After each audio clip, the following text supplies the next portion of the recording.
Hi, grade 12. Today, let us start the topic loss of biodiversity. Previous class, we saw importance of species diversity to the ecosystem. Today, we'll see the loss of biodiversity. We know what do you mean by biodiversity. How the loss of biodiversity would occur, we'll see. Due to human activities like biological resources have been declining. Declining means it's reducing rapidly. Imagine the tropical Pacific islands by the colonization of tropical Pacific islands by human led to the extinction of more than 2000 species of native birds, and also more than 15,500 species are facing the threat of extinction in the worldwide. At present, 12% of birds, 23% of mammals, 32% of amphibians, and 31% of gymnosperms face the threat of extinction. So these are the extinction level of biodiversity. How this biodiversity is extincted, we want to see in detail. These are the some animals recently extincted, and how this extinction of species is occurring. We have three types of extinction process. Please note it down. First one, natural extinction. Second one, mass extinction. Third one, anthropogenic extinction. Natural extinction means chances in natural environmental, that means a gradual disappearance of plants or animals in the nature event, that will call it as natural extinction. Mass extinction means at any certain period the group of plants or group of animals mass on the mass or evenly they are vanished from the environment, will call it as mass extinction. Third one, anthropogenic extinction. Anthropogenic extinction means due to the human activities, some plants or animals are extincted, means that extinction will call it as anthropogenic extinction. So what are the three types of extinction process? Natural extinction, mass extinction, and anthropogenic extinction. And natural extinction, it is a gradual disappearance of plants and animals in nature event. Mass extinction, complete sudden changes in the environment leads to extinction of some plants and animals. Example for mass extinction, huge reptiles occurred in the Jurassic era, or about 65 million years ago on the earth, was extinct out in this mass extinction group. And third one, anthropogenic extinction, because of human activities so many plants and animals are getting extincted. So these are the three types of extinction process, and these are the some examples like Dodo, and this Mauritius is one island, there we cannot see this animal, and Africa this animal was extended out, and Russia this Steelers sheep cow was extended out, and Thylakoid Australian this also extended out. You want to remember all those examples for your exam point of view. Only some animals names you want to remember. These four is very very important. And mass extinction means for example, before slide I explained the types of extinction species, and here you want to remember mass extinction. Mass extinction only we'll see in detail. This mass extinction is because of natural calamities. It is not here there is no role for human, here there is no role for much role for nature. Only the natural calamities, like due to natural calamities a large number of species become extinct, which is called mass extinction. So natural, anthropogenic, they are not explaining, only we want to see in detail regarding the mass extinction. And since the origin and diversification of life on Earth, there were 5 episodes of mass extinction of species. This big 5 mass extinctions are of pre-human times, that is before human being originate even. This 5 big episodes already extincted out, that is these 5 are a period only: end Ordovician, late Devonian, end Permian, end Triassic, end Cretaceous. Like all these are some period before human being origin. This 5 big mass extinction leads to vanished of so many plants and animals already before the human being origin. Next one, sixth extinction. This is only a progress, is different from the previous episodes. Why means the 5 episodes are before human being origin, so that extinction of plants and animals are in a very slow rate. And the sixth extinction is the is a period where the human being is started, so the extinction of plants and animals in a fast rate. The current species extinction rates are able to 100 to 1000 times faster than the pre-human times, and human activities are responsible for the faster rates. Ecologists warn that if the present trends continue, nearly half of all species on earth might be wiped out within the next 100 years. So these are regarding the extinction. So we saw what do you mean by loss of biodiversity means started so many plants and animals started to removed or extinct from the from the world. And we have 3 types, like natural extinction, mass extinction, anthropogenic extinction. And these are the some animals for extincted group. And what do you mean by mass extinction? Before human being originate, 5 episode. After human being, 6 extinction. And after human being, the extinction rate is it is very fast. Why? Because of the human activities, that is because of the anthropogenic extinction. In this NCERT, they have given all those clubbed together, like natural extinction, mass extinction, anthropogenic extinction, in general extinction. But you want to remember in a 3 category.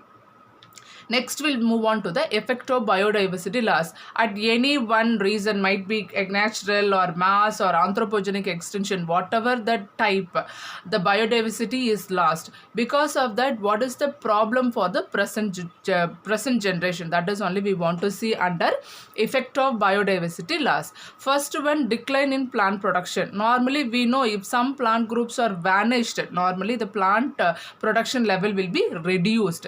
Second one, lower resistance to the environment perturbance such as drought. Imagine this 1 acre, no plants or no animals means automatically if drought will occur, and also it is there will be a soil erosion after flood. So there won't be any environmental resistance for the for this area. If biodiversity is lost, automatically there won't be any resistance, environmental resistance, or lower the environmental resistance to the like perturbance such as drought and flood, etc. Next, increased variability in certain ecosystem process such as plant productivity, water use, and pest and disease cycles. Imagine if because of this biodiversity lost, some species shows more variation.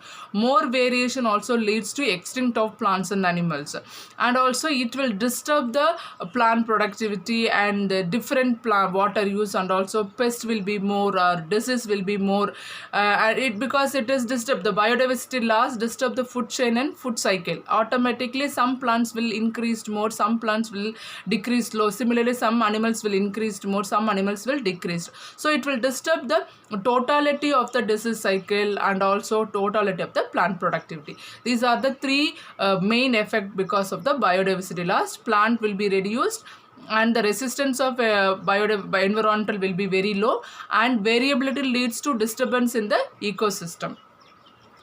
And why this biodiversity loss is occurring? What are the causes? What are the main reasons for the biodiversity loss? We'll see one by one in detail. Habitat loss and fragmentation, over-exploitation, alien species invasion, and co-extinction. We'll see one by one in detail. First one, habitat loss and fragmentation.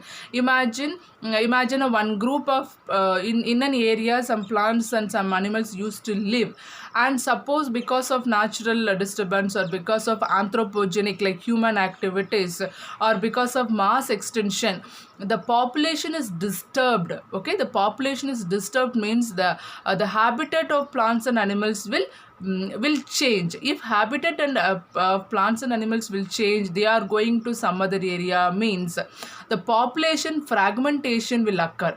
meaning the group of population was splitted into so many areas, and in that area if they can able to grow means they will grow, if not they will die, and automatically it become extinct of plants and animals would occur. So destruction of habitat is the primary cause of extinction of species. So we should not disturb the habitat, but at any cost of this natural calamity or anthropogenic activities or mass extinction, the habitat is disturbed means automatically it leads to extinction of species. For example, the tropical rainforest initially covered 14% of land, but now only 6%. That is, the Amazon rainforest is called the lungs of the planet, because this Amazon is very good example for the tropical rainforest. Before it covered 14% land, but it is now covering only 6% on land. When large-sized habitats are broken into smaller fragments due to human activities, that is anthropogenic activities, certain animals are badly affected and threatens their survival. Automatically the condition, we are breaking the population chain. If we are breaking population chains, automatically threatens would occur in the plants and animals, leads to extinction of plants and animals. Clear? That is only comes under habitat loss and fragmentation. Second one, we'll see over exploitation, meaning we learn from lower classes, we are using the natural resources in a maximum amount. Automatically it leads to disturb the some of the resources. When natural resources are over exploited by human due to his greed, not for need, it is because of greed. Okay, it results the degradation and extinction of the resources. This example is very, very important. Stillers sea cow or passenger pigeon, it is because of over exploitation. Okay, Stillers sea cow and passenger pigeon. And third cause for biodiversity, loss of biodiversity, is alien species invasion. What do you mean by alien species? We saw in previous video, even alien means exotic species. Okay, it is not of indigenous to India. So suppose some alien species were introduced in India, it will disturb the indigenous species, and it leads to extinction of indigenous species. For example, we'll see NCERT example, the introduction of Nile perch. Okay, this Nile perch fish into Lake Victoria led extinction of more than 200 species of indigenous chillfish. Okay, this chillfish was affected because of the introduction of this Nile perch. So invading of alien species will disturb the indigenous species. That is also one main cause of loss of biodiversity. Next, alien species invasion. Another example, the recent illegal introduction of African catfish, that is this Claris carpiens, is posing threat to indigenous catfishes in India. Now in India they banned the introduction of this African catfish. Okay, this catfish will disturb the this catfish, African catfish, is disturb the catfishes in India.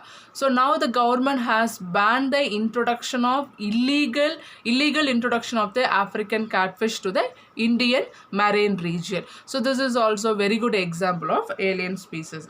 And next we'll see some plant alien weeds or alien species. For example, carrot grass, this Parthenum. Parthenum is not indigenous to India, it is a foreign exotic species. After introduction carrot grass to India, it disturbed so many plants and animals, so many plant region. So that we'll call it as alien weeds. And this is, we'll call it as Lantana camara. Okay, this is a weed only actually, but it will give bright, beautiful color flower. It is very poisonous. It will disturb nearby plants in our area. And this is water hyacinth. Okay, this is Eichhornia. They have introduced into the water. Automatically this water hyacinth will spread over the water. It will disturb all the aquatic plants and animals. So totally it will cause a pollution to that area. So these are the some plant alien species leads to loss of biodiversity in indigenous region. And fourth type, we want to remember co-extinction. Imagine if one plant is going to extinct, automatically another plant which is directly depend or indirectly depend upon the plant is also going to extinct. Or some plant or animal is extinct, some parasite which is depend on this plant or animals also is extinct. That is only we'll call it as co-extinction. So When a species become extinct, the plant and animal species associated with it in obligatory. Obligatory means fully depend on the plant or animal manner also become extinct.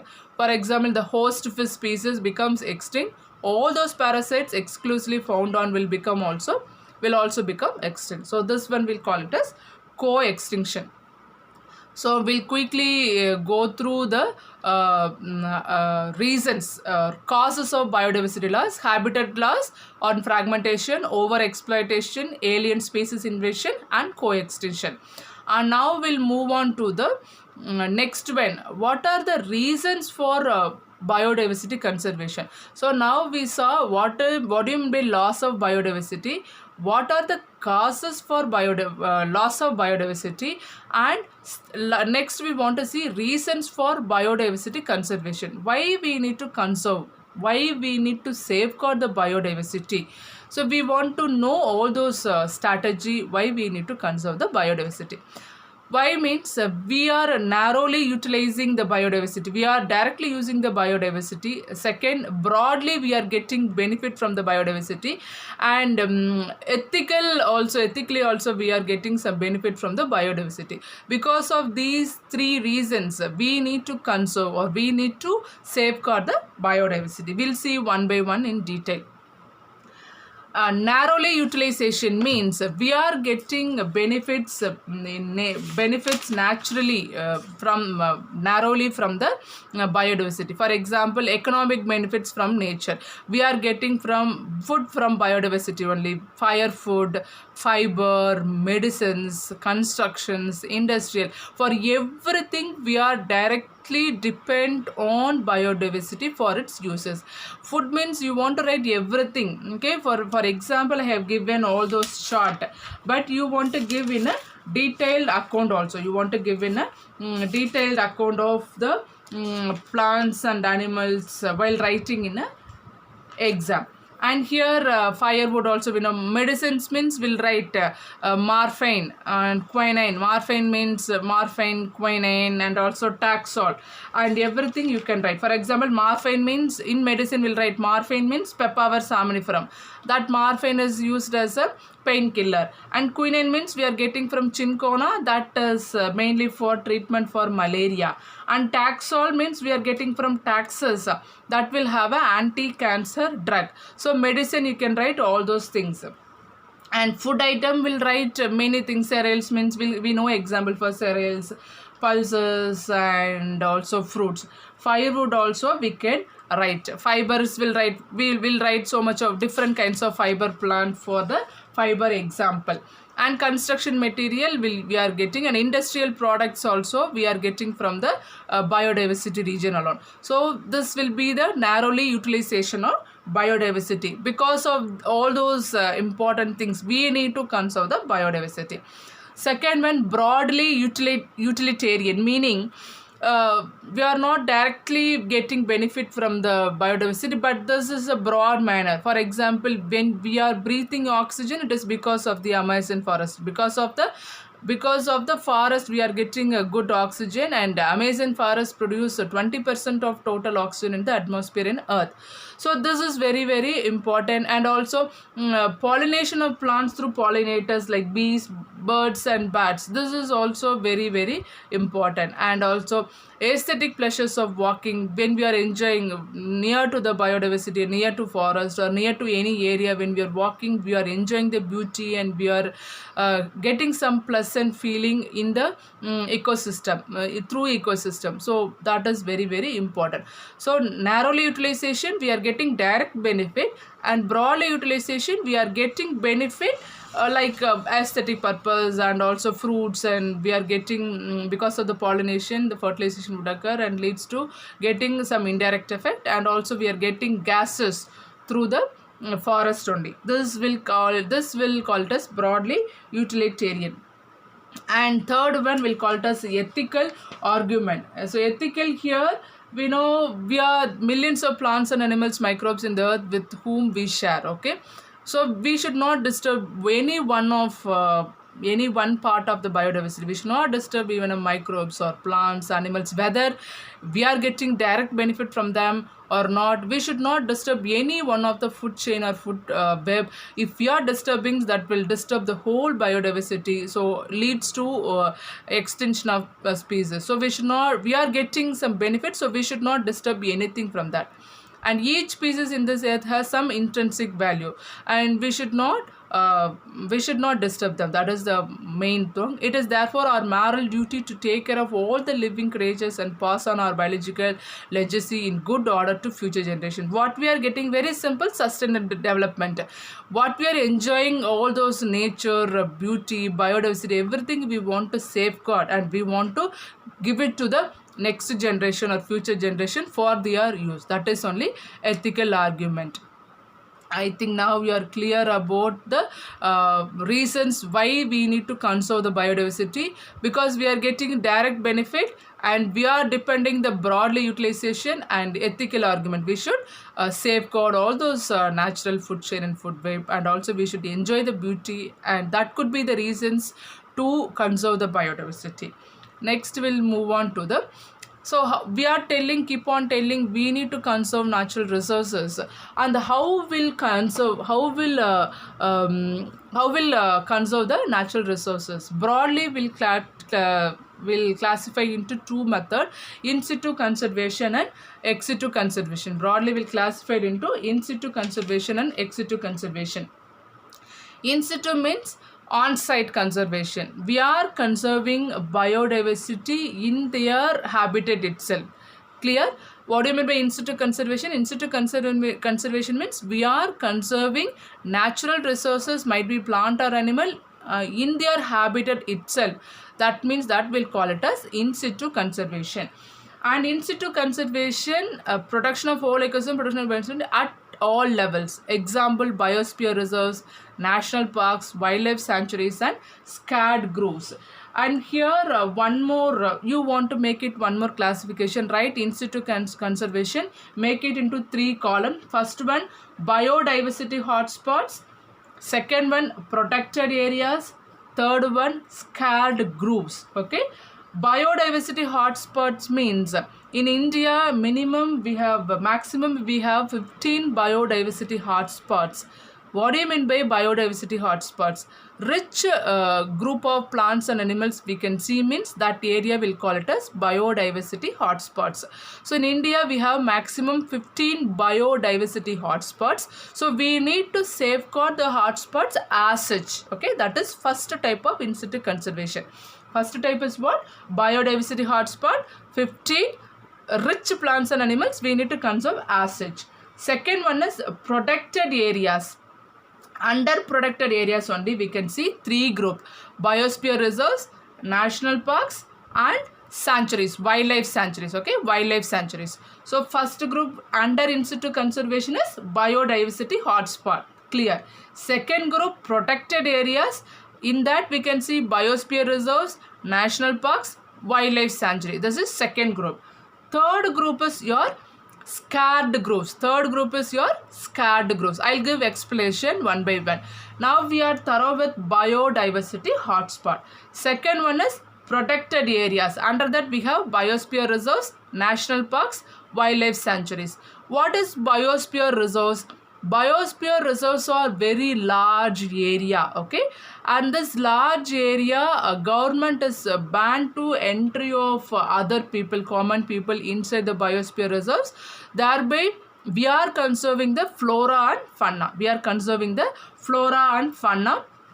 And here after getting permission, common people will enter. This is mainly to conserve the natural reserves. And next come to the national park. Okay, and national park, here private ownership is allowed. For this national park, private ownership is allowed, and it is area was strictly very reserved. National park is area was strictly very reserved, and the activities like forestry, grazing, or cultivations are not permitted in the national park.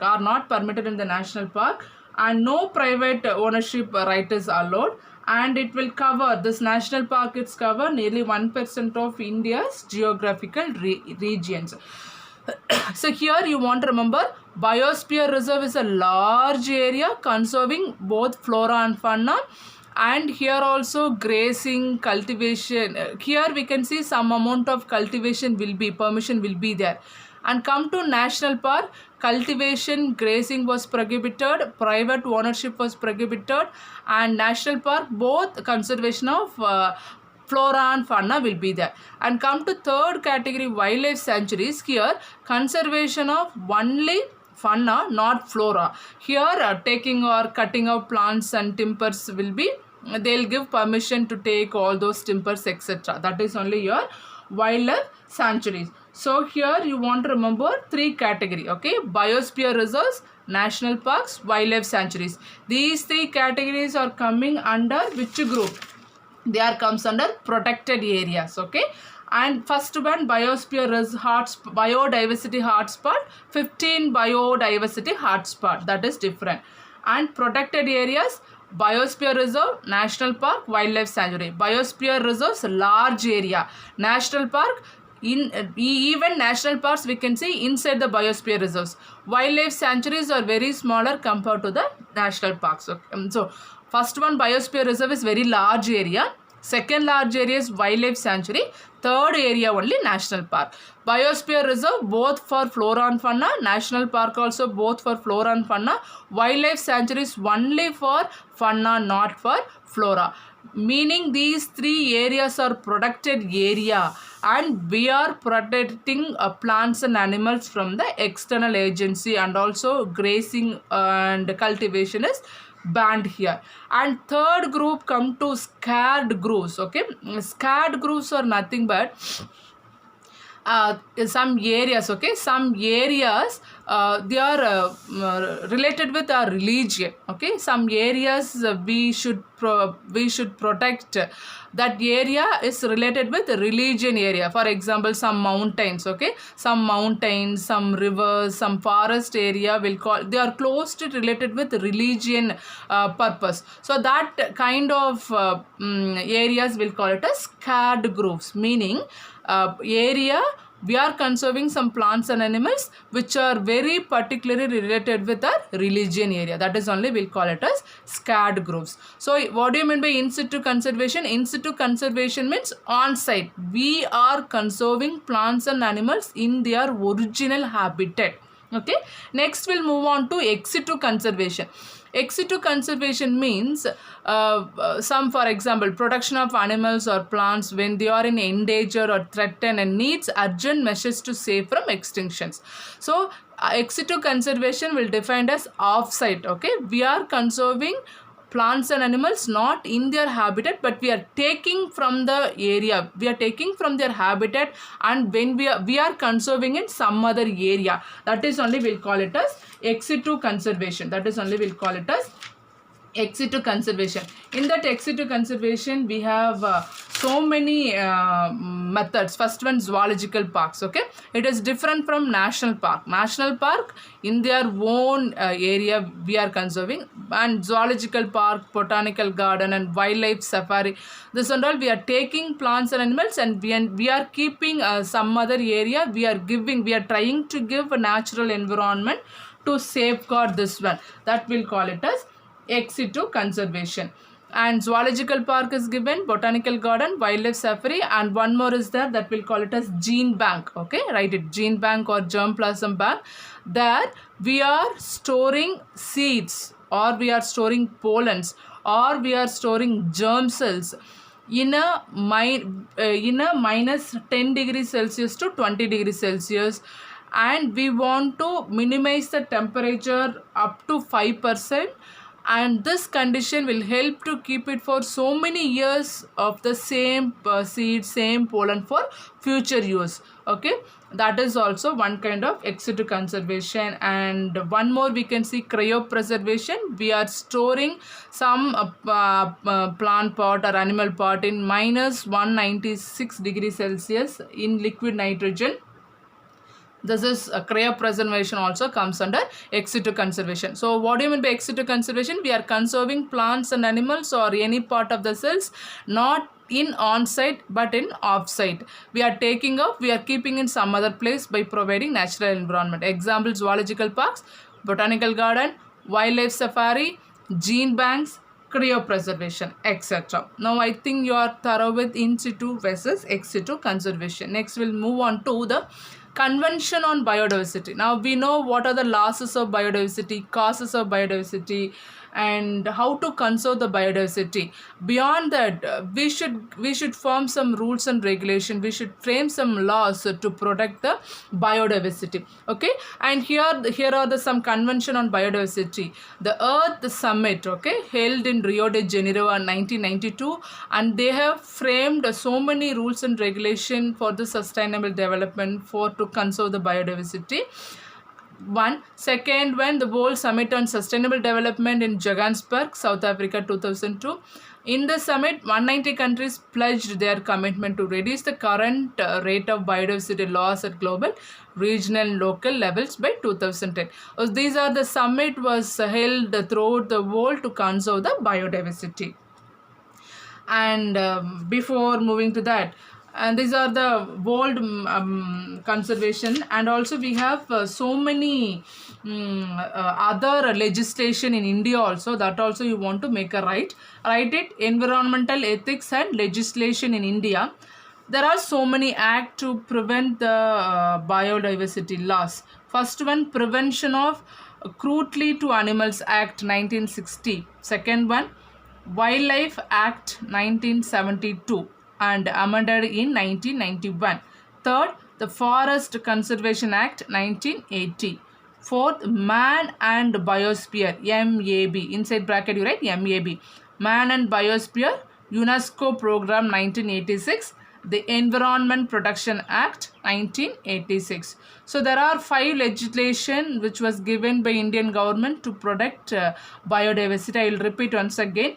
Prevention of Cruelty to Animals Act 1960, Wildlife Act 1972 and amended in 1991, the Forest Conservation Act 1980, Man and Biosphere UNESCO Program 1986, and the Environment Protection Act 1986. So these are the some legislation to control the biodiversity in their laws. I think you are thorough with all those things, content, everything. Okay, that's all about this chapter, and next class we'll see the remaining things. Thank you, children.